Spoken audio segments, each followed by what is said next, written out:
The 1950 report of the Royal Commission that examined the conviction and imprisonment of Donald Marshall Jr. had a dramatic impact on the Canadian legal system. For the first time in our entire history, the system acknowledged that it had convicted an innocent person who spent almost 11 years in prison for a crime he did not commit. For over 100 years prior to that, the official response was always to deny that such an injustice could occur. Trusted public institutions like the police, crown attorneys, justice ministers, and the courts were incapable of confirming the reality of the conviction and imprisonment of an innocent person.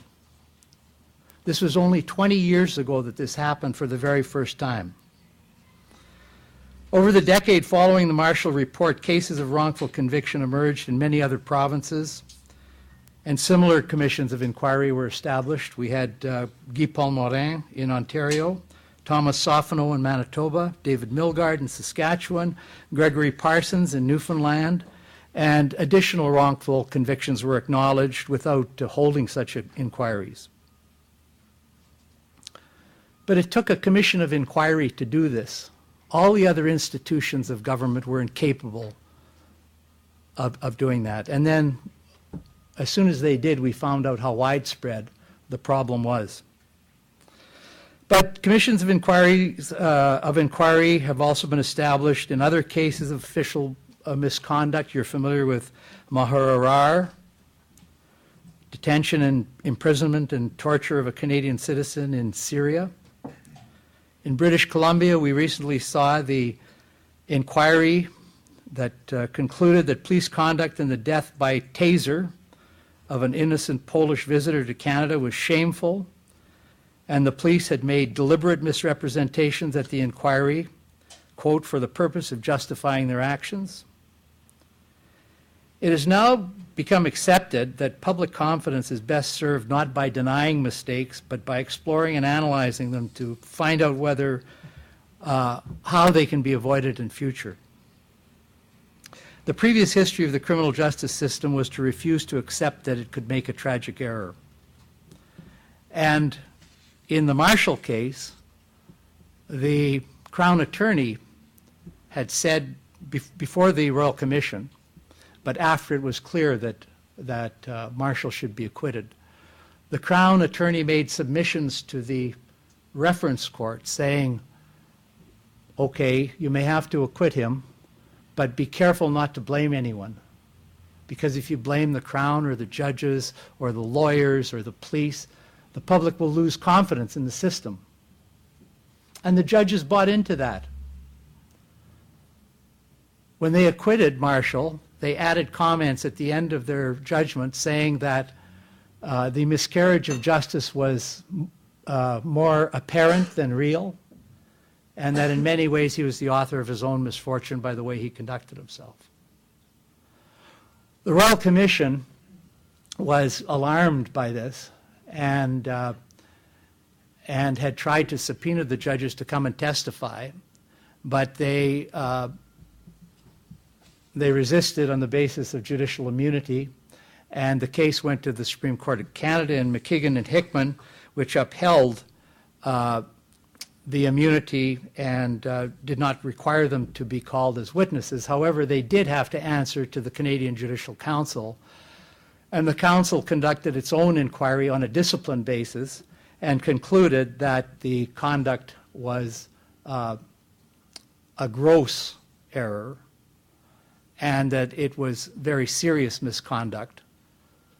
However, Donald Marshall Jr. had specifically asked that the judges not be removed from office. All he wanted was a vindication in the sense that what they said was wrong and that he was wrongfully convicted, wrongfully imprisoned, and the system should acknowledge that.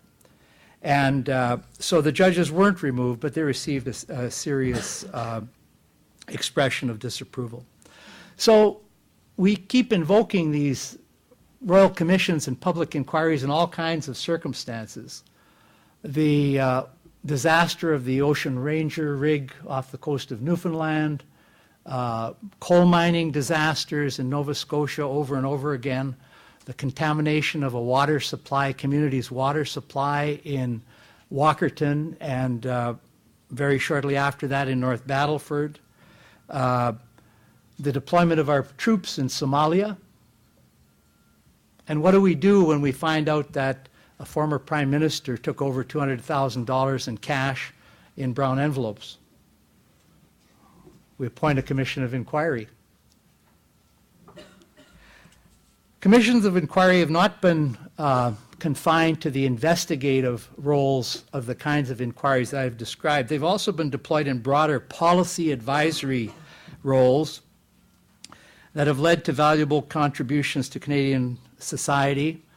The Hall Commission leading to Medicare, the B&B Commission leading to official languages and the concept of multiculturalism as part of public policy, the Abella Commission leading to employment equity, the MacDonald Commission leading to free trade, and the Ledane Commission that gave some comfort to the parents of a generation threatened by marijuana and hippie culture. Most of you are too young to remember the Ledane Commission or those glorious times. But indeed, a few years ago, the Literary Review of Canada compiled a list of the 100 most important Canadian books chosen by a panel of experts. And that list of 100 includes not less than 6 reports of royal commissions. The first of these was Lord Durham's report in 1840, following the rebellions in Upper and Lower Canada in 1837-38. His report, of course, led to the passage of the Act of Union, establishing a single province of Canada with equal representation for Upper and Lower Canada. And although the report was insensitive to the rights and aspirations of French Canadians, the report was an important step in the evolution of Canada as a nation.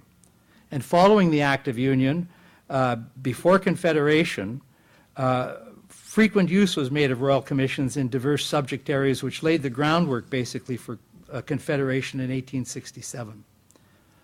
So in other words, commissions of inquiry are a part of the very fabric of Canada, and they've contributed to our very existence as a nation.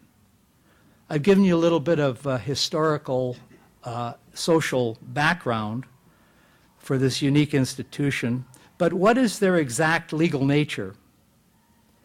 What is their political context? Why are they invoked so frequently in such diverse circumstances?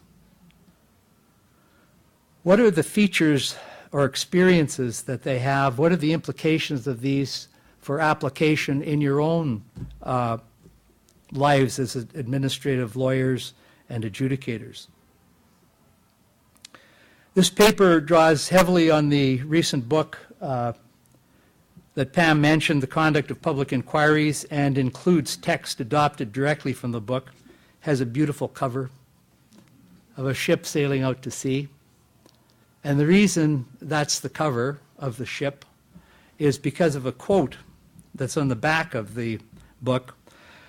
Launching a commission of inquiry is a risky process, a bit like sending a ship out to sea. You don't know where it will go, how long it will take, how much it will cost, or what it will bring back. And trying to relocate a ship lost at sea and bring it back to port can be a costly experience, especially if the captain is not in a hurry to come home. And that occasionally happens, and reference was made in the last panel to the Cornwall inquiry, which might fit that description in many respects. Anyway, the book is available from Irwin Law, IRWIN, irwinlaw.com. It's available online, and it's cheap. So if there's anything that I don't get straight during my talk, you can figure it out by reading the book. So I use the term Commission of Inquiry to refer to an administrative tribunal that's created under the Federal Inquiries Act or one of the corresponding provincial or territorial statutes. Each of these jurisdictions has its own legislation to authorize the creation of public inquiries. And while the legislative branch authorizes